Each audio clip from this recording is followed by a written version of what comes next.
Blessed day, my viewers and my subscribers. Before me jump into the topics, may I beg you to hit that like button. It will be greatly appreciated. Now, the topics coming up in this video. Foota hype blast Jamaicans and black people for celebrating Halloween. Savannah's trial starts today for a fatal motor vehicle accident. Mavado gets trial date for a multi-million-dollar lawsuit against Jennifer Mavado. PNP protests for Christopher to resign after news surfaced that 12 babies passed away at Victoria Jubilee Hospital. Producer Not Nice reveals some shocking news about Spice hit single Some Like It. Statistics shows over 1,300 murders have been committed since the start of 2022. Chronicler reacts to Ramesh being bashed for him not being able to perform at Waterworld. So the first thing we're going to talk about is Foota hype. You see it, my people? So Foota hype is speaking out and blasting a lot of Jamaicans and black people for celebrating Halloween. I think today is actually Halloween. You see it, my people? And Foota hype are one of them person here who don't believe say we should be celebrating that because it is some demonic thing. And you don't know, we always hear that. You see it? So Foota hype make a post on him Instagram page, and we even see where some artists like even Shensia is celebrating Halloween. She'll celebrate it with her son and thing. You don't know, I think a lot of persons don't really know the backstory because to them I actually learn some things as it relates to Halloween and thing. You understand, people? So let me get to the post where Foota hype actually make.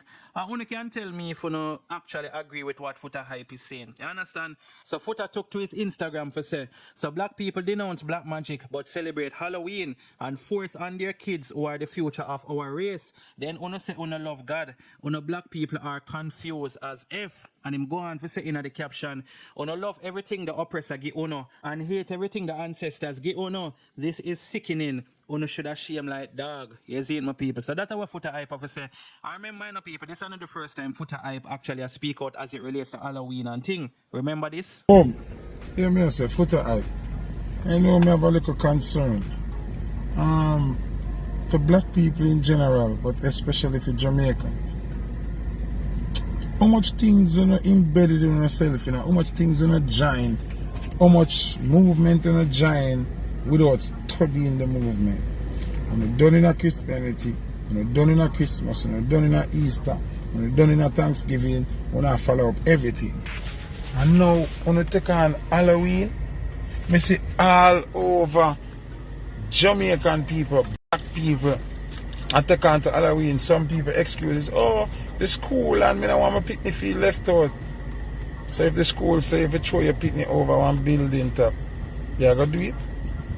If you study something and say it's not right, you wouldn't involve your picnic night to send to the school and say, listen, my child is not partaking in this. Everybody just around with the Halloween something I don't know what. Don't ever take the time out to study what it is.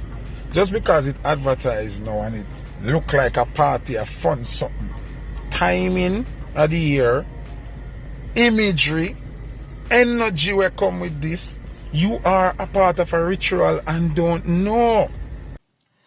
Alright, people, so let me know when you think. I feel like say them need for like ban them thing here in Jamaica.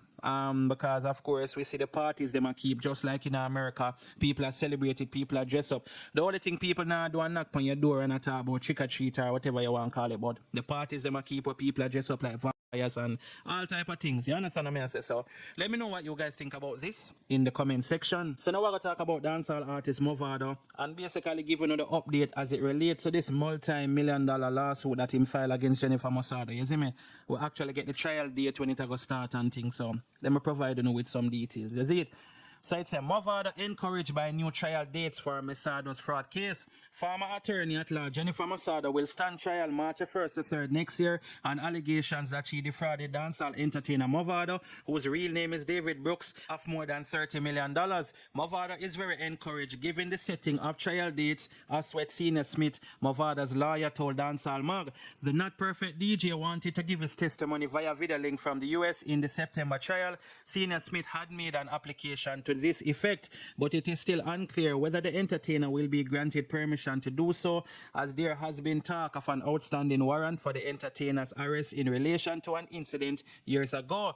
Senior Smith did not confirm whether Mavado would appear in person or via video link for newly scheduled court dates, but said that the issue is moot. From my perusal of the file, the critical witnesses are the two who gave the accused lawyer the various sums on behalf of Mr. Brooks, Senior Smith told Dancehall Mag. Mr. Brooks' potential testimony is little more than providing framework. Mavado has been upset about the slow workings of the justice system. Let's hear what the judge has to say tomorrow about this fake warrant and this criminal element that stole my $30 million going 5 years now without a night in jail. A bit Mavado had written on his Instagram page in September. Mrs. Mavado, who has been disbarred, is accused of defrauding the entertainer in a real estate deal. It is alleged that in April 2018, Mavado was introduced to a property at Grosvenor Terrace, Kingston 8, and started making arrangements to purchase the property through his attorney, Tamika Harris. Mavado reportedly professed to have been given permission to oversee the sale as the owner was incarcerated overseas.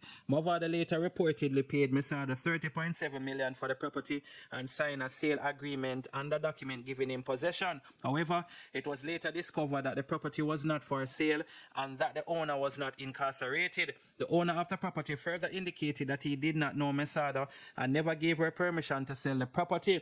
Following the alleged fraud, Mavado was reportedly reimbursed $7 million. You see, my people, so that I go on what I go on. Honestly, that case I move really slow. Remember, people, this happened 5 years ago, and Mavado really and truly only get back $7 million. Not even half of the money him not get back yet. But I feel like, I don't know, I feel like things are on fair side in a way. That's just my personal opinion. Because if that was like a regular, I feel like if it was a regular poor man, trust me, him there prison long time for that money there. And she never spend a night behind bars. So I don't know if them look on her age for say her go behind bars and thing. I don't know, people. But one can't tell me anything about this. All the thing we can say is I wish Mavado the best of luck. You see, my people.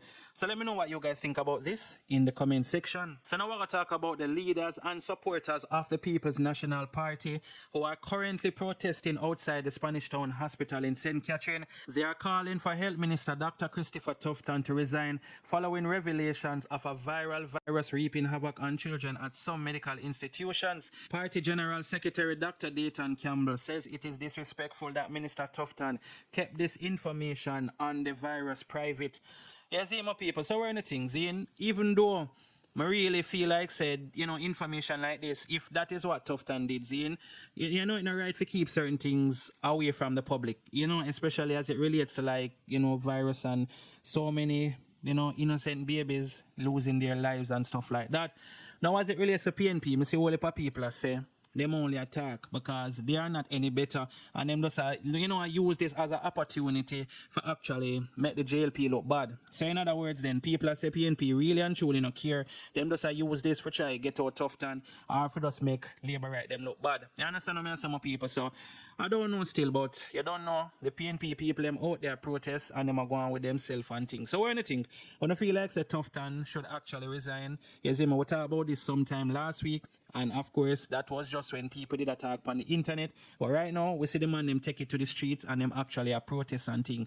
So, I don't know if Tufton are going to respond or if he going to make an apology to the public. I don't really know, people. You understand? We have to just wait and see. But as I said, I just want to tell me if you don't feel like he should resign or what. You see my people? Leave it in the comment section. So now we're going to talk about dancehall artist Chronicler, who is currently overseas. So he never get for actually come perform at an event that he was scheduled to perform. You see me?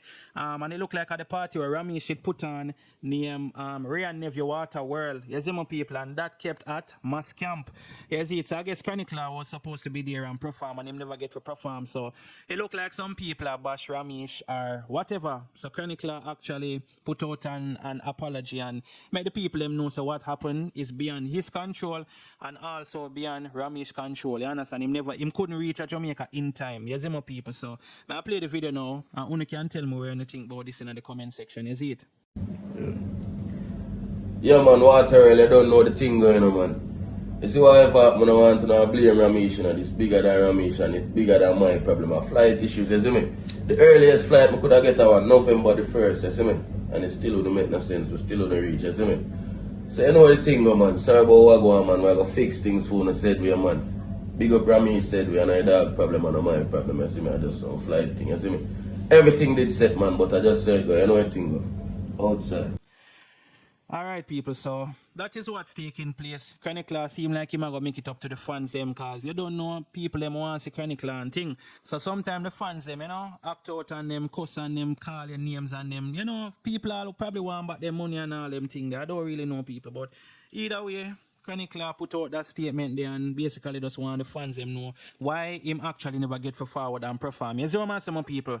So let me know what you guys think about this in the comment section. So now we're going to talk about reggae artist Savannah, whose trial actually start today. You see, people, and you don't know, it's a sad situation what happened. She end up, meeting an accident and somebody end up lose them life. So you don't know she was charged with, what name, death. She was charged for death by dangerous driving.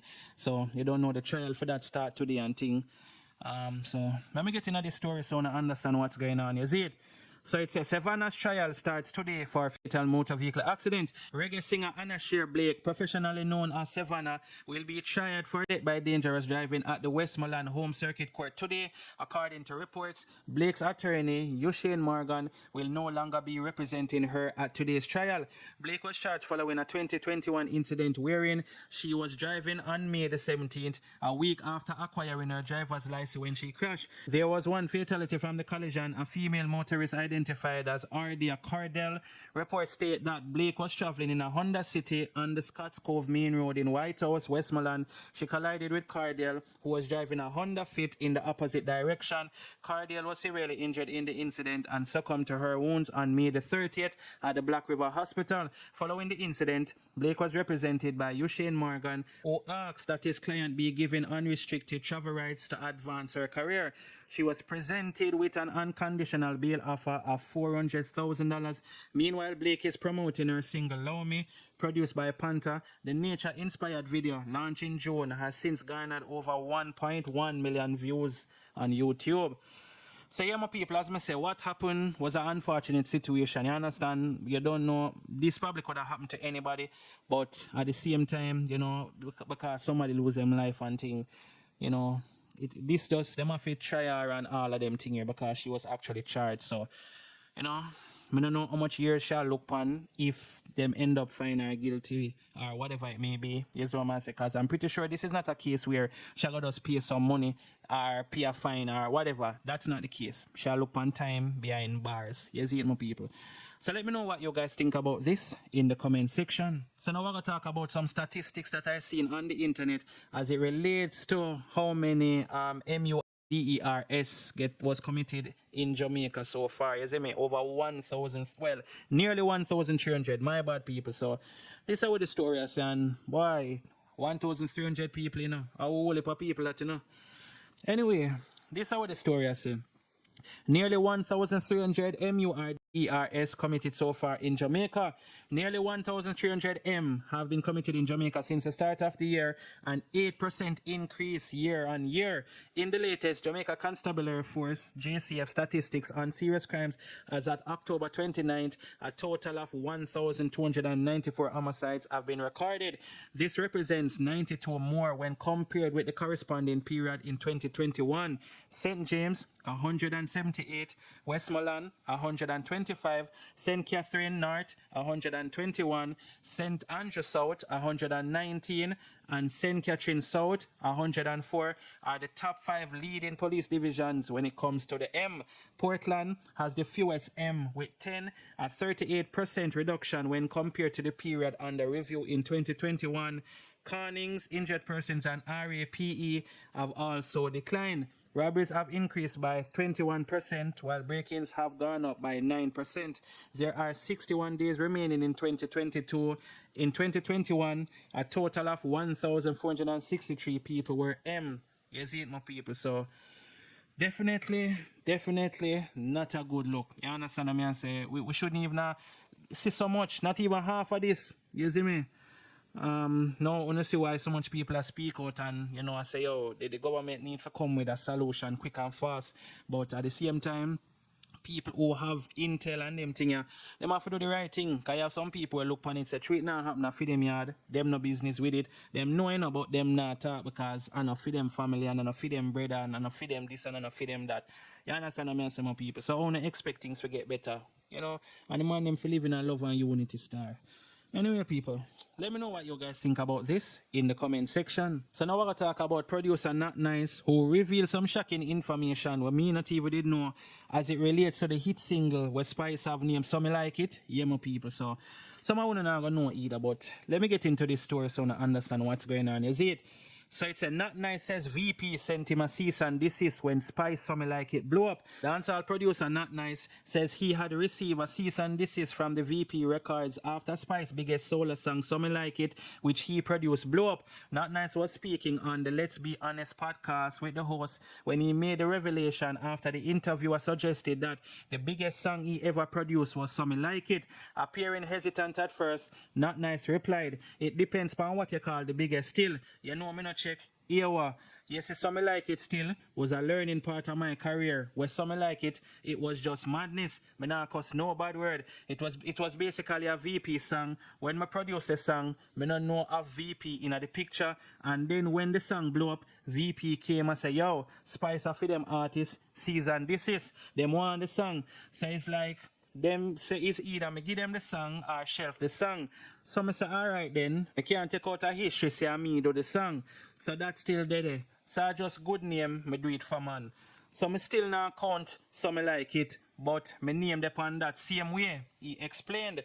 Some Like It was a huge success for Spice in more than one following its release in 2014. Back then, the Portmore native had said that he was on the brink of quitting music when the song became a hit. In August last year, Some Like It surpassed 100 million views on YouTube. The track which first appeared on Spice Some Like It EP in late 2014 with other tracks like Conjugal Visit featuring Vybz Kartel and Go-Go was also featured on her Grammy-nominated album 10. In 2015, Spice had told the Star tabloid that while she had assumed dancehall fans would like the track, she had no idea that it would eventually bring her the level of success that it had over the 1 year period since it was released. At that time, the official music video had scored more than 14 million views on her YouTube channel. I didn't expect it to be so huge, but from the moment I recorded it, I knew it was going to be a hit. I remember saying, if the song is no bust, me give up on music, she had told the publication.